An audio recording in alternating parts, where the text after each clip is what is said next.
Hey everybody, welcome to Objectively Put. Today we're going to be talking about Cory Booker. Now, Cory Booker decided that he's running for president. So right now he's traveling around making his rounds in media, and he had a recent interview on a show called The View. We're going to look at it, then I'm going to give you my opinion on it. Mind you, this video is about 4 minutes long, so get comfy. Try to hear the whole thing, and we'll be back. Which brings me to the question, so why did you decide to run? I think all of us know that so many Americans are losing faith in this country's ability to work for them. People are feeling left out, left behind. And I think a lot of folks are beginning to feel that the forces that are tearing us apart in this country are stronger than the forces that tie us together. I don't believe that. And so I'm running to restore our sense of common purpose, to focus on the common pain that we have all over this country. We can do better, and I'm going to be in it to try to show folks that when we come together, when we stand together, when we work together, there's nothing we can't do. So, sounds good. I appreciate that. Coming from you. Sounds good. So you are very good friends with Kamala Harris and also Kirsten Gillibrand, right? Who have also thrown their hats into the ring. So how is Cory Booker different from those two people? First of all, they are friends, they are sisters, there'll be some sibling rivalry, but at the end of the day, we're family. He's got better hair. Look, I've spent my entire career running at problems that other people said couldn't be solved. You know, when I left Yale Law School, I went right into an inner city to take on slumlords with incredible tenant activists, and we beat them. I ran for mayor of a tough city at a time that our country was in economic freefall, when people were demeaning inner cities and degrading them. And now our city is seeing its best days of economic development, housing, our schools. So my conviction is that we can do impossible things when we come together. Even in Washington right now, this rampant cynicism, but even in this last Congress, reaching across the aisle, working with people, we began to dismantle mass incarceration. I passed. But let me interrupt you, because my question is, how are you different from them? They say similar things. Well, again, my record, I think when I have a chance to put it before people, they're going to see a very different, sort of not usual path in politics. And where I live, you know, I still live in the Central Ward of Newark, New Jersey. The only senator that goes home to a community that's, you know, still a low-income community, inner city community. And they don't. I'm not saying that they don't. I'm just saying that my pathway, the battles I've taken on, the things that people say other people can't do, to me, it's really what my mom challenged me to do as a kid. She just said, look, you have a debt to pay back, and you can't really pay it back. You got to pay it forward. And so I'm proud of not only who I am and my conviction, but this is a time where too many people, I think, are trying to pit people against each other, where the Democratic Party, I don't want it to be defined by what we're against, but by what we're for. I don't want it to be defined by beating Republicans, but by uniting Americans. All right. You know, Senator, I believe right now in this particular moment that authenticity is actually the most valuable political currency anyone can have. And you have gotten some criticism for grandstanding during your performance during televised hearings. It's been interpreted that way. SNL actually parodies you for this reason. How do you convince people, especially on the left, that you're authentic and that you're not a phony, especially during this time and this isn't just, you know, sort of a political stunt, if you will? Well, you can't speak to authenticity. No, you've just got to be who you are, and there are going to be critics all the time. My focus is putting. Sarah Palin was parodied on SNL, and it turned into a reality. And so there's a power in that as well. Well, again, I've lived my life committed to focusing on the issues that matter to people, and taking on problems that many people said couldn't be done. From inner city education, Newark is now the #1 city in America for beat the odds schools, high poverty, high performance. You go to those school children and ask if that's an authentic change, it is. If you look in Washington right now, you know, we have a horrific system of mass incarceration. 1 out of every 3 incarcerated women on the planet Earth are right here in the United States of America. I went to work on that problem, took years to get this bill together, and finally we now, in fact, I met with Matthew Charles this week, one of the first people released, righteously so. So these are authentic changes. It's about what you do. Let my works speak for me. You know, I traveled.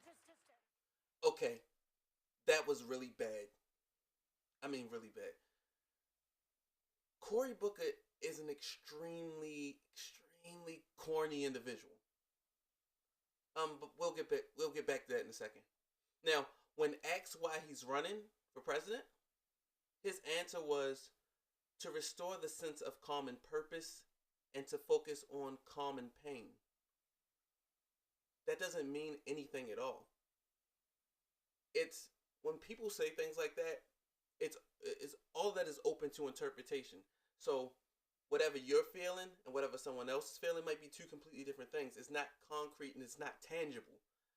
So when you say things like that, it just doesn't land because people will kind of just think what they want to think. So if you're on the fence about a candidate like Cory Booker, you can be like, oh, that's pretty good, but you know, okay.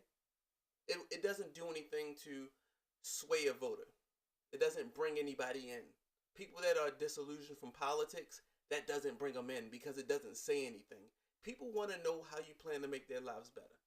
Okay, now Joy Behar asked him what he thinks makes him different from Senators Kirsten Gillibrand and Kamala Harris. He said nothing.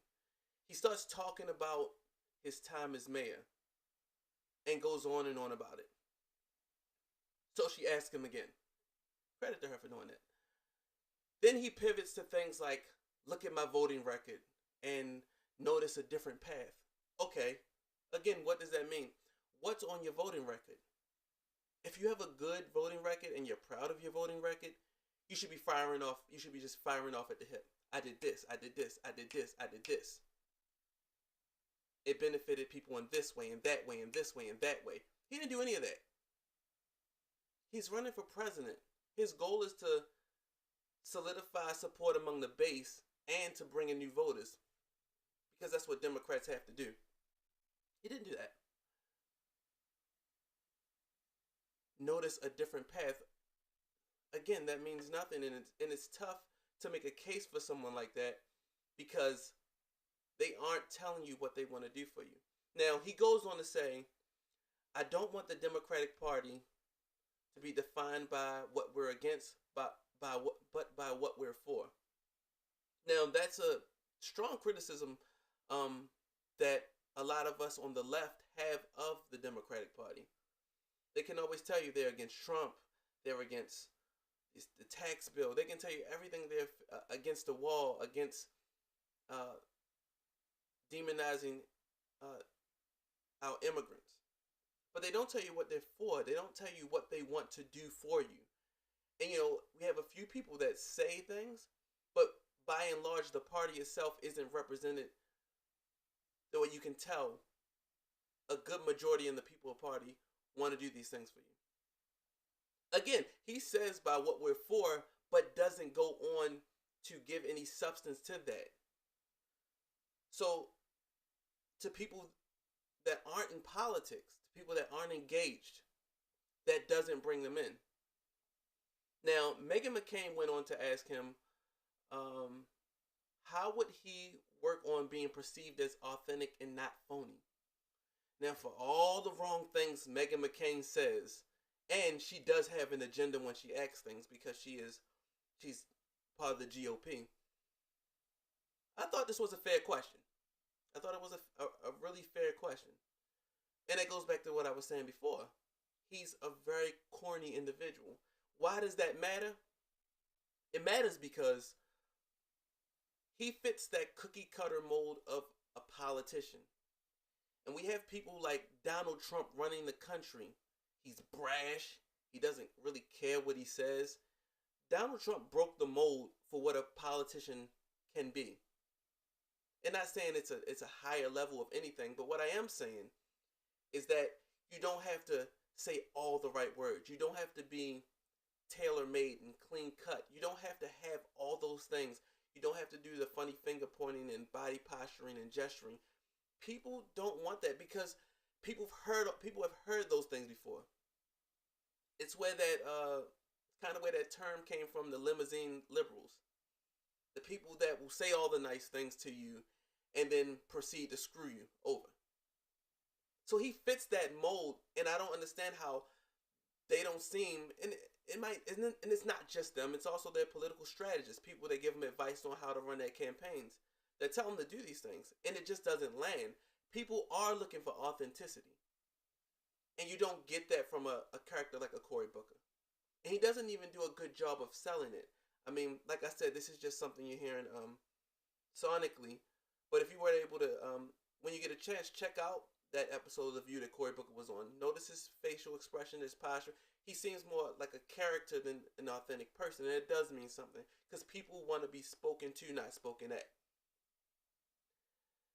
Now, again, when Meghan McCain asked him that question about how would he work to be perceived as more authentic, he starts talking about how he improved schools in Newark. Again, a cool thing, great. You improved schools while you were mayor. I mean, the point he was trying to make was that, look at my policy. Look at the things I did. That's how people can know I'm authentic. But these were things he did as mayor. What about what you did as a senator? And this voting record you're so proudly touting, saying that you took a different path. Again, bring things up on that voting record that people can cling to. Recent history. He goes on to talk about inadequate health care. No mention of Medicare for all. To take such a strong stance and to say, hey, healthcare is inadequate. The next words that come out of your mouth should be, that's why I support Medicare for all. But he didn't say that. In fact, last year, and I'm sure a lot of people remember this, Bernie Sanders introduced a bill that would allow for the importation of pharmaceutical drugs from Canada. Cory Booker voted against that bill. He voted against it. Now, Cory Booker receives money from the pharmaceutical industry. But even if you were to take that out, his reasoning, and before he even made a reason for it, he didn't support it. And a lot of legislators are guilty of this. They don't support it, and you just never hear anything about it. But in this new political climate, people are starting to pay attention to when bills that they like aren't being supported by people that, they think have no reason not to support it. So he didn't support it. He caught a lot of backlash from people on the internet, lambasting him, everything. Then he comes back with his excuse saying, well, it didn't pass my test because I want to make sure the drugs are safe for people. Okay, well, if that's your only issue with the bill, you're a United States Senator. Have that bill amended because you're on the Democratic side and it was brought forth by Bernie Sanders. Amend that bill to include those protections you were talking about. And if anything, the Canadian rules on safety rules on drugs are even stricter than those here in the United States. So what are you saying? Okay, whatever. Brush all that aside, amend it and have that protection included in the bill. But he didn't do that. He just didn't support it. Bankrolled by the pharmaceutical industry. Then he talks about inadequate income. No mention of raising the minimum wage. You can't talk about these things and not mention the policies you want to enact in order to fix those things. You're a legislator. That's your job. When people buy new houses, you have someone come and inspect it. The inspector tells you everything that's wrong. Well, when you're a legislator, you're supposed to be the inspector and the contractor. You're supposed to listen to people, identify the problems, and then provide a fix to those problems. So all in all, I give this interview a D. He said some of the nice things, got people to clap, probably gained 5 supporters. But he didn't get into policy. And if you're running for president, you got to beat people over the head of policy. You have to let people know what you want to do for them. Because if I don't know what you want to do for me, and you're just saying words, and words just come out of your mouth, and I'm just hearing words, and I'm not hearing anything I can grab a hold of,